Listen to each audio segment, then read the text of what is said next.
Muy feliz sábado, realmente una alegría, un gran privilegio poder estar compartiendo esta mañana especial, como recién mencionábamos, ¿verdad? Porque es un día en el cual nosotros, junto con toda la cristiandad, estamos celebrando, y digo celebramos y tiene una connotación de alegría, una connotación positiva, ¿verdad? La Semana Santa. Celebramos el sacrificio de Jesús por cada uno de nosotros. Y qué mayor alegría que poder venir a su casa, encontrarnos acá como familia, como pueblo de Dios y adorar su nombre. Realmente un privilegio muy pero muy feliz de compartir este primer sábado junto a esta gran familia a la Iglesia de Olivos.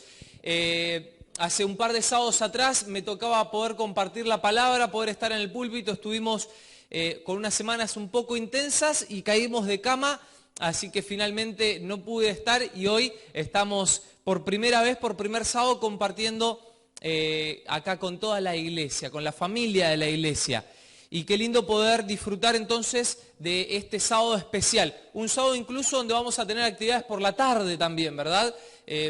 Creo que ya la iglesia debe estar al tanto. Nos juntamos a eso de las 15:30 para ir a armar el programa en la plaza. A las 4:30 la idea es poder compartir con los vecinos un poco del amor que Jesús tiene por nuestras vidas, así que eso me imagino que después ya seguramente se va a volver a recordar, pero la verdad que muy pero muy contento de poder arrancar este sábado y ya con actividades completas en la iglesia comprometida compartiendo lo que Jesús hace por nosotros también.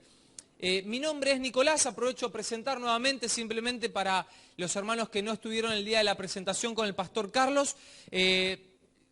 Tenemos junto con Mari, este es nuestro, tuvimos 2 años en el Instituto Adventista de los Polvorines, sirviendo en la capellanía como pastor de la institución, y este es el 4.º año que arrancamos en el distrito ahora con Olivos también, ¿sí? En el distrito de la iglesia de Florida y Olivos, y la verdad es que muy pero muy contento porque hay muchos amigos también que compartimos acá en esta iglesia. Debo reconocer también que estoy feliz de conocer esta iglesia diferente que conocimos en Florida. En Florida veníamos de estar con unos cólicos y me tocó tener que ir a la clínica y cuando me voy a encontrar con el doctor que me va a atender, me dice, bueno, un gusto, yo soy Patricio Green, miembro de la iglesia de Florida, así que usted va a ser mi pastor. Así que gracias a Dios no hemos tenido que pasar por ningún consultorio para conocerlos, hemos estado realizando algunas visitas ya y nos encontramos con salud, nos encontramos con bien. Vamos a meternos en el tema de esta mañana, los invito a poder abrir la Biblia, la palabra de Dios, y dejar ahí marcado en San Juan, el Evangelio según San Juan, capítulo 18. Evangelio según San Juan, el capítulo 18. Y si hay una parte de la Biblia que me gusta son los evangelios y sobre todo me atrapan, me fascinan los milagros que se relatan del ministerio de Jesucristo en los evangelios. No sé cuántos alguna vez quizás se pusieron a buscar cuántos milagros quedaron registrados en los 4 evangelios, en la palabra de Dios. Seguramente han sido muchos más los milagros realizados por el Maestro, pero hay una cantidad específica que se encuentra en la palabra de Dios. ¿Saben cuántos son? ¿Quién da más? ¿Quién da menos? Bueno, son 35 exactamente. 35 milagros, ¿sí? 35 milagros y cada milagro con un propósito específico, ¿sí? Para el bienestar de las personas. Nunca los milagros de Jesús van a estar en relación con un beneficio personal. Por eso es que Él no acude a la trampa, no responde positivamente a la trampa, al engaño que Satanás le va a propinar a cada instante. Cuando le dice, bueno, ok, tenés hambre, ¿por qué no convertís estas piedras en pan? ¿Tenía poder Jesús de hacer eso, sí o no? ¿Tenía poder Jesús, sí o no? Claro que tenía poder, le sobra poder, pero nunca Jesús lo van a ver actuando en forma egoísta en la palabra. Nunca Jesús en su ministerio va a hacer algo para su propio beneficio. Porque ¿para qué vino el Hijo de Dios? ¿Para qué vino el Hijo del Hombre a la tierra? Vino a buscar y a salvar lo que se había perdido. Entonces, en pos de ese propósito específico van a realizarse cada uno de los 35 milagros. Cada uno de los 35 milagros. Y me anoté acá algunas cositas.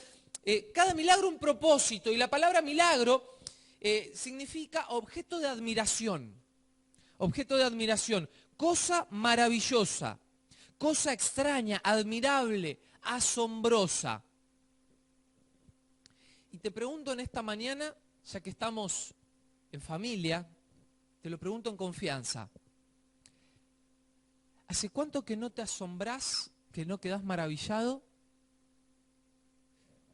cuando tomás la palabra de Dios?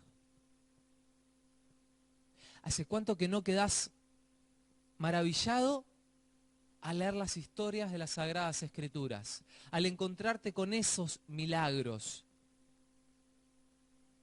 Oremos para que sea una realidad, para que cada milagro sea el milagro en nuestra vida del despertar del Espíritu Santo y podamos ser movidos, podamos ser transformados en pos de ese reavivamiento, en pos de ese encuentro personal con el Maestro. Que no quede solo en las Escrituras, que no quede solo en lo que está escrito en las páginas de la Biblia, sino que lo empecemos a vivir, a disfrutar en lo personal, en cada una de nuestras vidas. Dentro de esos milagros, hay milagros de todo tipo, ¿verdad? Hay milagros de todo tipo. Uno de los primeros milagros se encuentra allí cuando se encuentra el Salvador con Pedro. Y la suegra de Pedro, que se encontraba cuidando, haciendo trabajos por los discípulos, por los amigos de Jesús, se encuentra y cae en una enfermedad. Y entonces Jesús realiza allí uno de los primeros milagros. El primero de los milagros, ustedes podrán recordar, se encuentra en San Juan, capítulo 2, y es el milagro de las bodas. Bueno, este es uno de los primeros, ahí pegadito, va nomás. Y el propósito, ¿cuál es? El cuidado de amor especial que Dios tiene por aquellos que como Pedro dedican su vida a proclamar el Evangelio. Dios desea hacer milagros en tu vida también. Dios desea tener cuidado especial con tu vida también. ¿Por qué realiza este milagro? ¿Por qué no curó a todas las demás suegras? Porque tenía un propósito específico, tenía un mensaje especial para cada uno de sus hijos. Y eso te involucra a vos y me involucra a mí. Porque lo que la Biblia te está diciendo es que Dios desea mimarte, Dios desea tener un cuidado especial para vos que decidiste entregar tu vida a compartir cuán grandes cosas ha hecho el Señor por vos. ¿Recuerdan aquella tarde, aquella noche, cuando después de realizar una serie de milagros, Jesús decide apartarse con sus amigos, con los discípulos, para tener algo así como un retiro espiritual? Se apartan, los iba a estar esperando del otro lado de la costa un endemoniado, el endemoniado de Gadara, pero aquella noche no fue una noche más sobre el lago. Aquella noche hubo una gran tempestad, y en medio de esa tempestad, aquellos marineros que de seguro habían recorrido cientos de veces ese lugar, temieron por sus propias vidas y se dieron cuenta, se vieron incapaces de poder resolverlo al problema. Y entonces los sacudieron a Jesús, que dormía. Maestro, maestro, fue la simple oración. Maestro, maestro, despierta que perecemos. Y entonces este milagro tiene un propósito también. Y el propósito claramente es mostrar que Dios tiene potestad aún sobre la misma naturaleza. Que cuando tus límites, cuando tus limitaciones te indican que vos no podés seguir avanzando, cuando te toque enfrentarte como hijo de Dios, como hija de Dios, ante algo que para tus capacidades es imposible de resolver, el Señor te anima, el Señor te muestra con este milagro que Él sí tiene la capacidad de resolverlo, que Él sí tiene los medios para poder darte el éxito, para darte la salida, para hacerte más que vencedor por medio de aquel que nos amó. El Señor muestra nuevamente otro propósito, y hay diversos milagros, ¿verdad? 3 milagros tienen que ver con que Jesús puede vencer la muerte. 6 milagros tienen que ver con que Jesús desata cadenas. Y algo estudiábamos en la lección de la escuela sabática, lindo tema, ¿verdad? 6 posesiones demoníacas quedan vencidas, obsoletas, quedan sin sentido. Son personas que son restauradas ante el poder de Dios, ante el poder del Hijo de Dios. 7 milagros de esos 35 tienen que ver con que Jesús es capaz de sujetar incluso la naturaleza. Y los 19 restantes muestran que Jesús es el médico de los médicos y es el único capaz de curar incluso las heridas del alma, las heridas del corazón. 19 tienen que ver con que Jesús cura las enfermedades de sus hijos en esta tierra. Ahora bien, la pregunta que se me viene a la mente cuando estaba estudiando esto de los milagros allí, comparando un evangelio con el otro, la pregunta que se me viene es, ¿por qué Jesús no realizó más milagros? ¿Por qué no curó a todas las personas? Curó 19, o queda registro al menos de 19 personas. Pero son 19 casos puntuales, porque cuando Jesús está dando el sermón de las bienaventuranzas, las personas, la muchedumbre se agolpó porque Jesús estaba realizando milagros. Claramente fueron más las personas que fueron tocadas por los milagros del Maestro. Ahora, quedan 19 registrados. ¿Por qué Jesús no realizó más? ¿O por qué no quedan más registrados? Bueno, esbocé algunas respuestas que fui encontrando. Y en primer lugar es que Jesús siempre priorizó el reino de los cielos. Siempre Jesús priorizó el reino de los cielos. El sentido de una profunda fe, su ministerio en esta tierra y la imparcialidad eran fundamentales a la hora de realizar cualquiera de los milagros. Si el Señor hubiese realizado en ciertas ocasiones, en ciertas oportunidades, determinados milagros, hubiesen estado interfiriendo con su ministerio. La gente se hubiese agolpado como aquel día previo, aquel domingo previo a la crucifixión, y lo hubiesen querido proclamar rey, y hubiese interferido con el propósito por el cual Jesús vino a esta tierra. ¿Vino a buscar y a salvar? ¿Qué cosa? Lo que se había perdido. La imparcialidad y el prejuicio. El Señor debía trabajar con cuidado. Y es por eso que vamos a ver milagros con la mujer de Samaria, con la samaritana. Aquellos que estaban cargados de prejuicios, de preconceptos, debía demostrar que Dios es amor. Y debía hacérselo sentir, debía hacérselo vivir. Y los falsos informes contra Jesús se agolpaban día tras día. Y el Señor debía ser cuidadoso a cada paso que daba. Y es por eso que determinados milagros son realizados y algunos otros, algunos tantos, no. Ahora, ¿por qué sí? ¿Por qué sí realiza estos que sí realiza? En primer lugar, como mencionábamos recién, el propósito en cuanto a la misión del Maestro, un propósito misiológico. En segundo lugar, barre con las barreras culturales. Y por último, es porque esas personas necesitaban claramente el encuentro con el Maestro. Jesús a nadie le negó un milagro cuando se acercó con una fe sincera. Y te pregunto, ¿estamos en ocasión de la Semana Santa? En ocasión del mayor de todos los milagros, que es Jesús venciendo a la mismísima muerte. Jesús venciendo al autor de la muerte. Y tiene un propósito, que vos y yo podamos disfrutar de la vida eterna, de esa vida donde no habrá más llanto, sufrimiento ni dolor. ¿Qué milagro está haciendo falta en tu vida? ¿Qué hecho admirable de parte de aquel Maestro te hace falta? ¿Hace cuánto que no te acercás con esa fe sincera al Maestro? ¿Hace cuánto que no tenés esa oración desesperada? Maestro, Maestro, perecemos. ¿Hace cuánto que no te arrodillás y clamás en forma desesperada para que Dios intervenga en tu vida y pueda ayudarte con tus imposibles? Hoy quiero centrarme en un relato de los evangelios que habla de uno de esos milagros. que narra uno de estos hechos admirables, asombrosos, de parte de Jesús nuestro Salvador.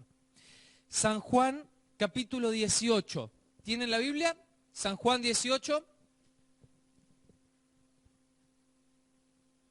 Jesús ya en las horas finales de su ministerio acá en la tierra, en uno de los últimos episodios, Jesús ya despidiéndose de sus amigos, del círculo más cercano de los discípulos, Jesús en las horas más negras que se van a avecinar para su vida, sus 33 años y medio sobre esta tierra, dice a partir del versículo 1 que habiendo dicho estas cosas, salió con sus discípulos al otro lado del torrente del Cedrón, y donde había un huerto en el cual entró con sus discípulos.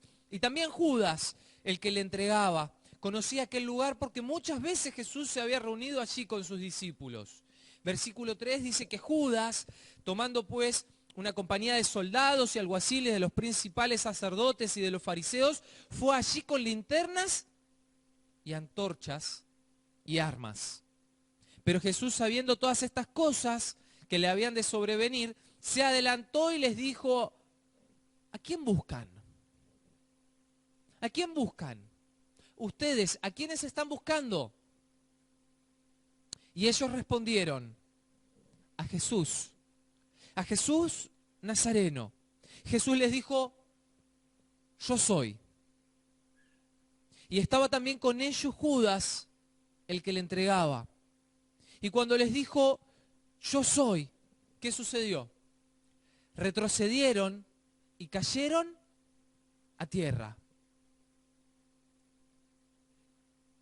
Versículo 7. Volvió pues a preguntarles: ¿a quiénes buscan? Y ellos dijeron: a Jesús Nazareno. Y respondió Jesús: os he dicho que yo soy. Pues si me buscáis a mí, dejad ir a estos.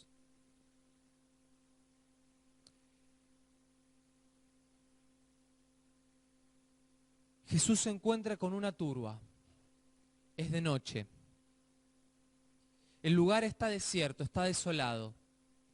Jesús llega a este huerto, el huerto de los olivos, con sus amigos.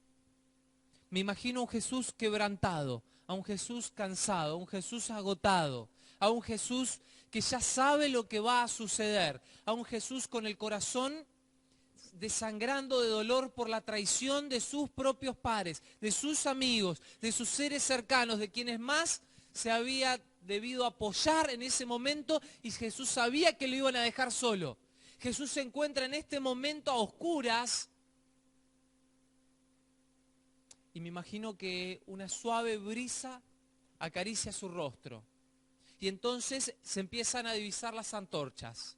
Y cuando se divisan las antorchas, se empieza a escuchar el murmullo, el griterío de aquellos que vienen armados a esposar a aquel que era simplemente un carpintero ante los ojos de los hombres.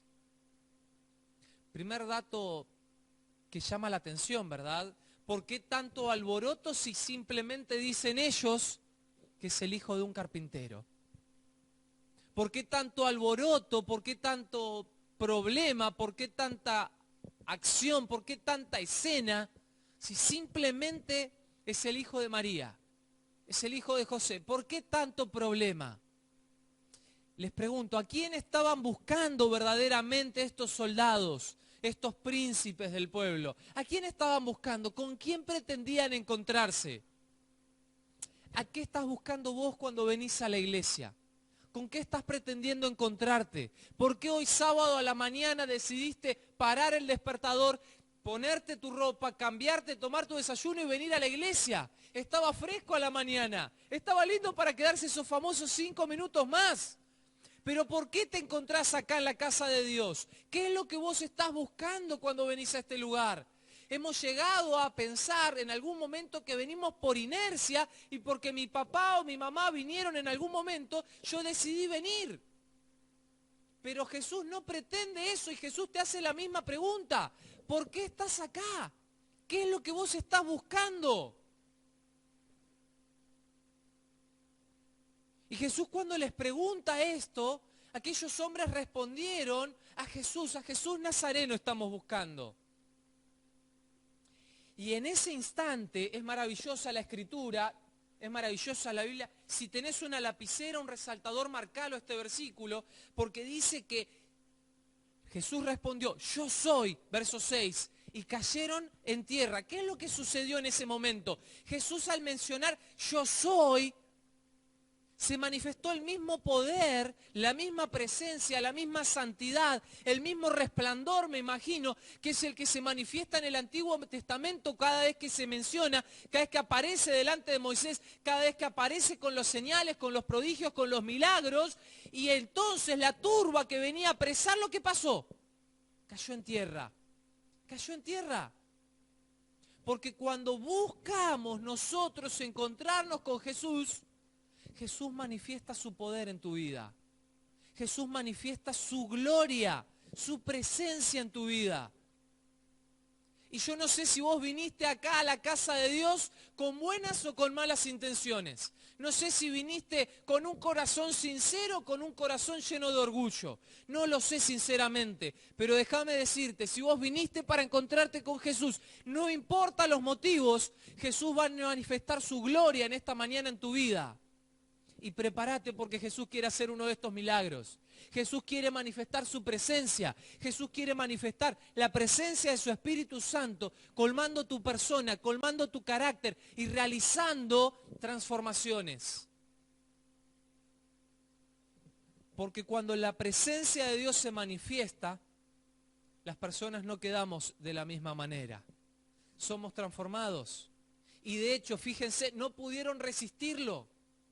Aquellos hombres eran hombres fuertes, hombres armados, hombres de lucha. Y sin embargo, ante un simple yo soy, de aquel que parecía un simple hijo de carpintero, cayeron en tierra. Cayeron en tierra.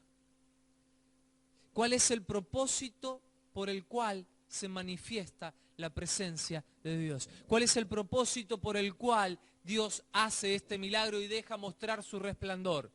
Manifiesta su gloria, se ve su poder, su grandeza. Versículo 8.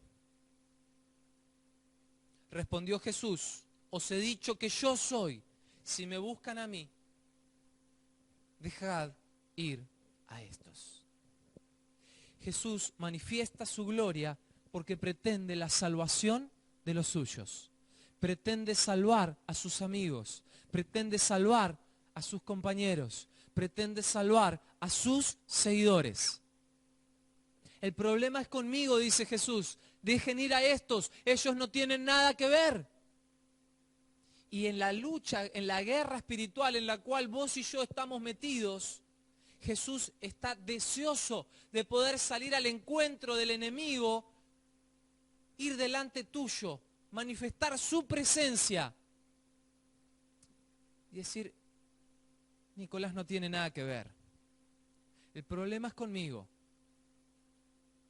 Y entonces Nicolás, por medio de la fe en ese Salvador, es justificado, es hecho nuevo, es transformado y es puesto en salvación.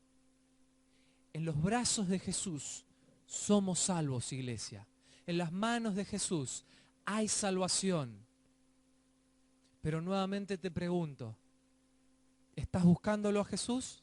¿Estás buscando ese encuentro? ¿Estás buscando que su presencia se manifieste en tu vida, en tu carácter, en tu diario caminar? La historia continúa, la historia sigue. Y para seguirla, ustedes saben, los relatos de los evangelios van contando diferentes historias, cada uno desde su propia perspectiva. Entonces los voy a invitar a que dejen marcado allí San Juan, lo dejen marcado, pero no lean más. Vamos a irnos a Lucas, ¿está bien? Vamos a irnos a Lucas, Lucas capítulo 22. Alguien que pueda buscar Marcos, una sola persona que me busque Marcos, por favor. Marcos capítulo 14, Marcos capítulo 14. Alguien que pueda buscar Mateo, uno solo por favor, Mateo. Alguien que pueda buscar Mateo, por favor, Mateo 26. Mateo 26, allá arriba, muchas gracias. Mateo 26, verso 49 y 50, por favor. Y de Marcos, vamos a chequearlo por las dudas. Marcos, capítulo es el 14, versículo 46 y 47. ¿Está bien? ¿Tenemos todos los versículos? Vamos entonces, comenzamos con Marcos, capítulo 14, 46 y 47. ¿Qué dice? La historia continúa. Después de que lo quieren poner preso a Jesús, Jesús manifiesta su gloria, les responde, caen en tierra, se levantan, Jesús vuelve a responder, pide la libertad de los suyos. ¿Qué pasa? ¿Cómo continúa la historia? ¿Qué dice?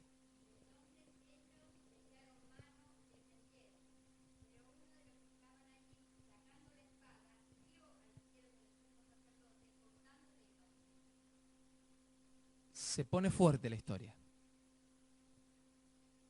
Mateo, ¿qué dice de esto?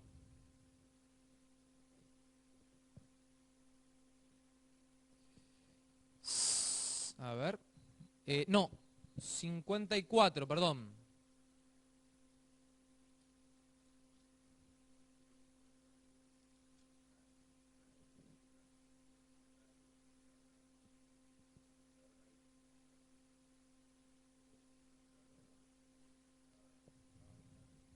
¿51? Sí.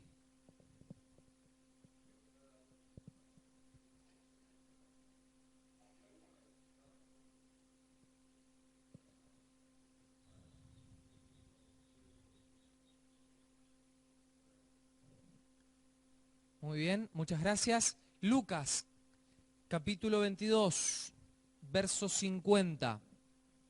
Dice la palabra de Dios, y uno de ellos hirió a un siervo del sumo sacerdote y le cortó la oreja derecha. Ustedes saben, cada uno de los evangelios es narrado también siguiendo una lógica. Mateo está pensado para el pueblo judío justamente, y de hecho cuando ustedes inician va a mostrar y va a presentar una genealogía en la cual la idea de esa genealogía, que muchas veces es aburrida en el año bíblico, es mostrar que Jesús es hijo de David. Es de los suyos, es el que había de venir, es el que tanto habían estado esperando y anhelando. Marcos, dicen algunos que es narrado, es colocado por escrito por Marcos, que era discípulo de Pedro, y Pedro es el que cuenta de primera mano y es el primero de los evangelios en escribirse. El evangelio de Lucas, el propósito es colocarlo en un orden cronológico, mientras que el propósito del evangelio de Juan es el evangelio para los gentiles, es el evangelio del amor. Bien, todos estos evangelios casi siempre cuentan historias diferentes y hay muy pocas que se encuentran en los cuatro, y esta es una de ellas, lo cual, a mi entender, me está diciendo la Biblia, la palabra de Dios, que esta historia es realmente muy importante. Específicamente este hecho es importante. Creo que en la actualidad lo colocaría en negrita y le agrandaría un poco la tipografía para llamar mi atención. ¿Quién es el que saca la espada y corta la oreja de Malco? ¿Y de dónde lo saben? Leímos todos hasta ahora y ninguno dice nada de Pedro. Marcos no lo mencionó, Mateo no lo mencionó, Lucas no dice uno. Nos faltó leer Juan. Y Juan,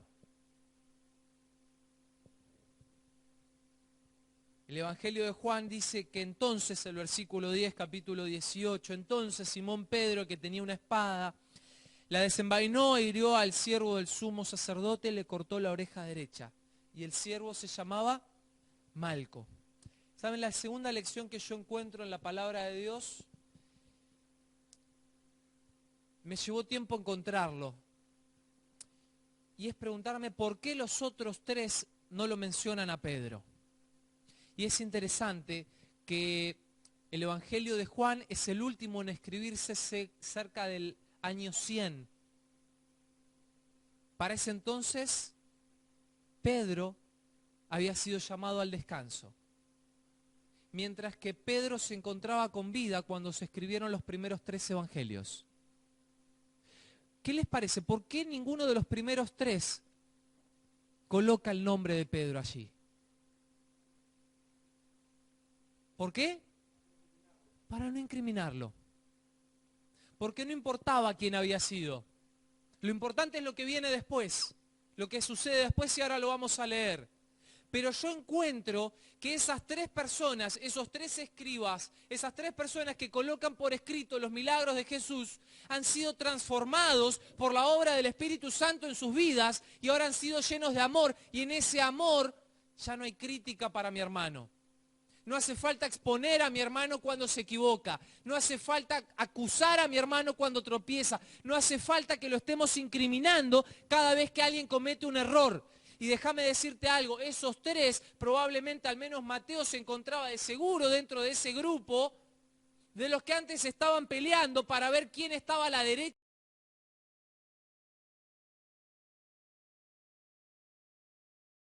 Jesús, eran los mismos que antes estaban peleando por las pequeñeces en el ministerio. Eran los mismos que antes daban lugar al orgullo, al yo, a mi persona por encima de todos los demás. Y déjame decirte que acá hay una clara transformación del espíritu en el carácter de estas personas. Porque ahora ya ni siquiera se animan a mencionarlo a Pedro. La obra transformadora del espíritu nos lleva al amor. Y el Señor se manifestó y manifestó su gloria en el final de su ministerio. El Señor desea manifestar su gloria, su poder, la obra de su Espíritu en el final de nuestros días. En la etapa final de la historia de esta tierra, hermanos. Pero para eso nosotros necesitamos hacer como los antiguos discípulos, ser transformados, dejar a un lado nuestras pequeñeces, nuestro orgullo, nuestros propios deseos y ser llenos del amor de Jesús, para cuidarnos entre nosotros, para apoyarnos entre nosotros, para poder tendernos una mano cuando tropezamos, cuando caemos, para poder restaurarnos. Porque de lo contrario, la obra del Espíritu queda sin efecto. Y de lo contrario, seguiremos dando vueltas y vueltas. Vaya a saber si serán 40 años en este desierto de pecado. La segunda lección, al menos en lo personal que yo encuentro, es que el amor de Dios se manifiesta y transforma el carácter de sus discípulos. Y nosotros, yo, necesito más de ese amor. Necesito encontrarme más con ese Jesús para que transforme mi vida, mis prioridades y mi carácter. El versículo continúa, y una vez que Pedro, llamativo, ¿verdad?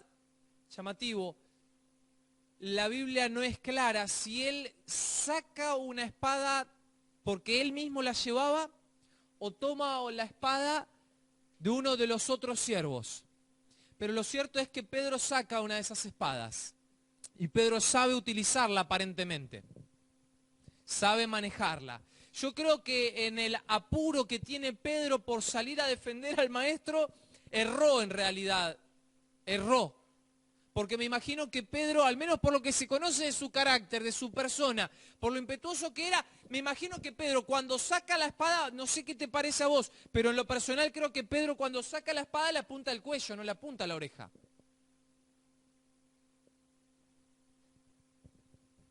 Y Jesús, si Pedro es que esa espada era de él, ¿qué hace Pedro con una espada siguiendo a Jesús, verdad? ¿Qué haces vos con una espada queriendo cortar cuellos todavía? ¿Qué hacemos nosotros? ¿Cuántas veces me veo yo reflejado en los zapatos, en las sandalias de Pedro? Queriendo cortar cuellos, cortando cogotes ahí por la vida, cortando, tratando mal, maltratando, menospreciando a un malco por el cual Jesús vino a dar su sangre, vino a dar su vida también. Y déjame decirte que este Nicolás o ese Pedro tienen esperanza porque Jesús, aún con ese Pedro, decidió trabajar. aún conociendo el carácter de ese Pedro, decidió utilizarlo. Y fíjense quién termina siendo Pedro, ¿verdad? Transformado por la obra del Espíritu. Y Dios decidió llamarte a vos como sos, con tus capacidades, con tus virtudes, con tus talentos que el Señor te ha dado, pero también con tus deficiencias de carácter. Y si Dios pudo utilizar a ese Pedro, ¿cuánto más va a poder utilizarte a vos? ¿Cuánto más desea ese Jesús utilizarte a vos? Pedro saca la espada, erra el corte, le saca la oreja, y entonces Jesús, me imagino un momento de silencio, un momento de tensión, ese silencio incómodo, ese silencio en el cual me imagino se miran unos a otros sin saber cómo continúa la historia, y entonces Jesús exclama, mirando alrededor, mirando a todas las personas que se encuentran en ese lugar, en el monte, dice, basta ya, basta. Me imagino a Jesús levantando su voz y haciéndose sentir hasta los confines de aquella ciudad.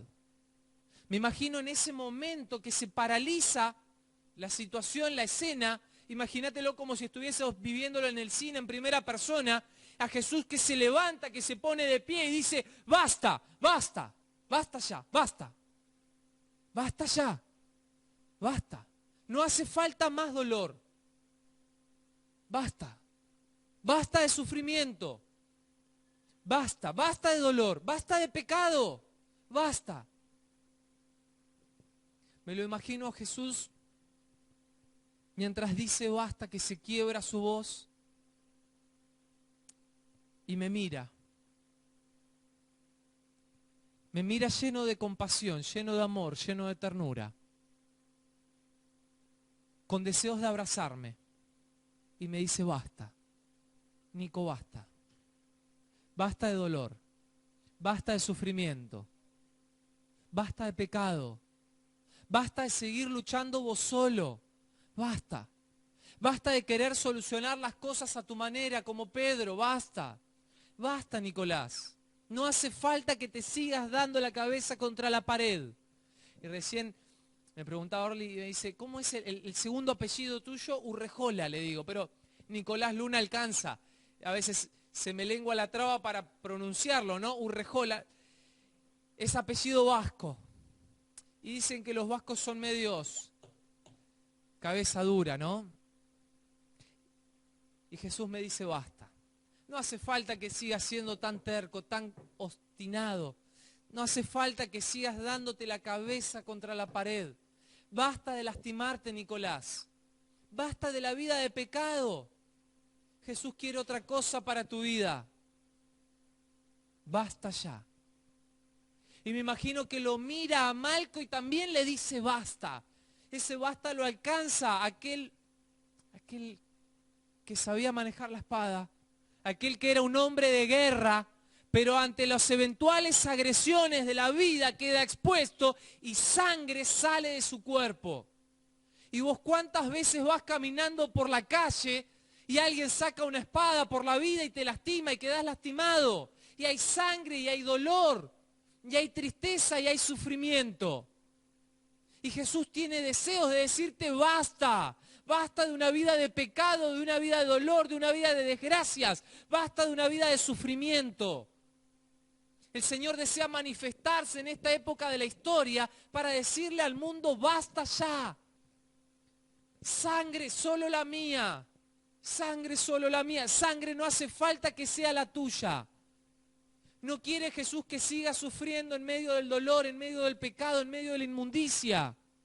Jesús quiere transformar nuestras vidas, hermanos. Jesús desea restaurarnos. Sangre, solo la de Él. Con la de Él, basta. Con la de Él alcanza. Con la de Él sobra. Porque la de Él es la del Hijo de Dios. Y de tal manera amó Dios al mundo que ha dado la vida hasta la última gota de sangre de su Hijo, de su único Hijo, para que si vos y yo creemos, tengamos vida eterna. ¿Amén? El último punto dice en el verso 51 que entonces, respondiendo Jesús, dijo, basta ya, dejad. Y tocando su oreja, lo sanó. Y Jesús en esta hora desea acercarse. Y yo no sé si es tu oreja lo que tiene que restaurar Jesús. Yo no sé si es colocar una parte, un pedacito de carne en su lugar. Quizás lo que necesita restaurar Jesús es tu familia, son tus hijos, es tu relación con tu esposo, con tu esposa. No sé sinceramente qué es lo que el Señor tiene que restaurar en tu vida. Pero ese Salvador, aquel que se manifestó en las últimas horas, cuando Él se encontraba lleno de dolor y decidió ir al rescate de aquel siervo, de los príncipes que iban a colgarlo en una cruz, tiene deseos de restaurar tu vida también. Tiene deseos de alcanzarte. Tiene deseos de secar tus lágrimas. Tiene deseos de hacer el milagro número 36 y que quede registrado, quizás no en este libro, pero sí en el libro de los cielos, sí en el libro de la vida. Y ese milagro es la entrega de tu corazón para que Él haga el mayor de todos los milagros, tu restauración y tu eternidad.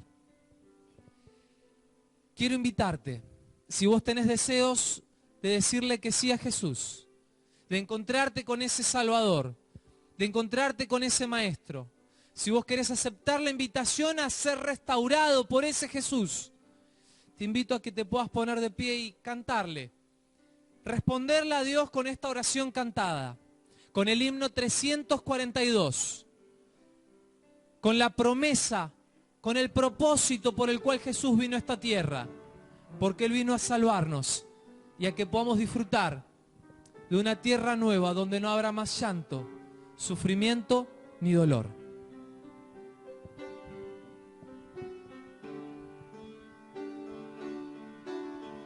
He oído de una tierra hermosa y soñada, un lugar donde la alegría es total. Con mis ojos la diviso no muy distante,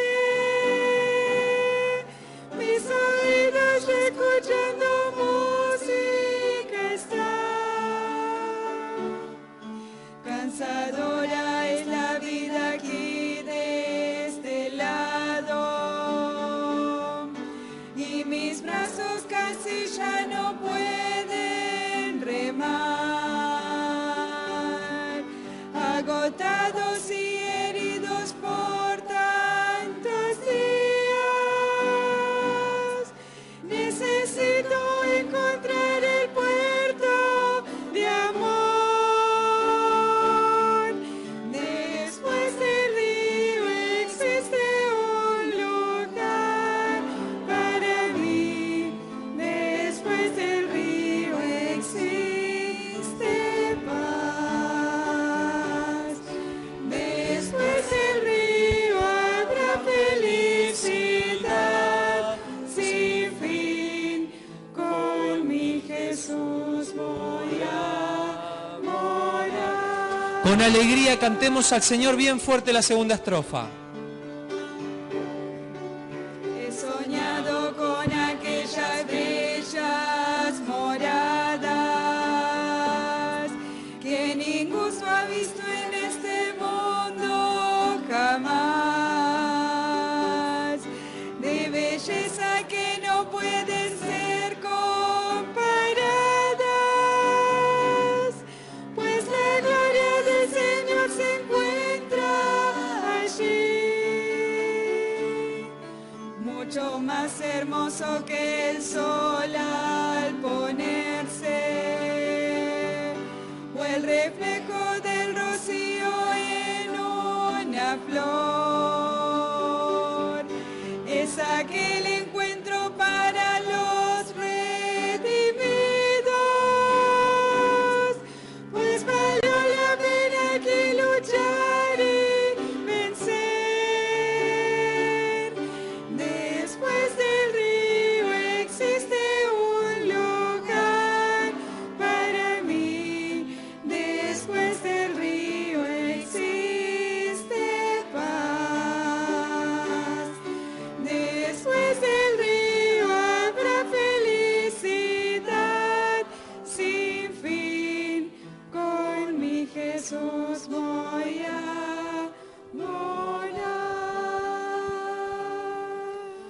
Amado Dios, tu iglesia, tu pueblo, tus hijos, estamos parados en agradecimiento delante de tu trono de gracia, de tu trono de amor. En agradecimiento por el sacrificio de Jesús, porque su sangre basta. Con su sangre nos basta para ser salvos, para disfrutar de esta tierra maravillosa. Y estamos parados también para decirte que anhelamos llegar al encuentro de los redimidos, que estamos deseosos de compartir ese mensaje de salvación con tantas personas que están sufriendo, con tantas personas que no se dan cuenta que te necesitan. Y gracias Dios también, porque somos llamados con el privilegio de compartir ese mensaje de salvación y de redención. Te pedimos que nos unjas con tu Espíritu Santo, que manifiestes tu gloria y tu presencia en nuestro ser, Dios, y que podamos dar ese testimonio para que pronto, muy pronto, vengas a buscarnos. En nombre de Jesús. Amén.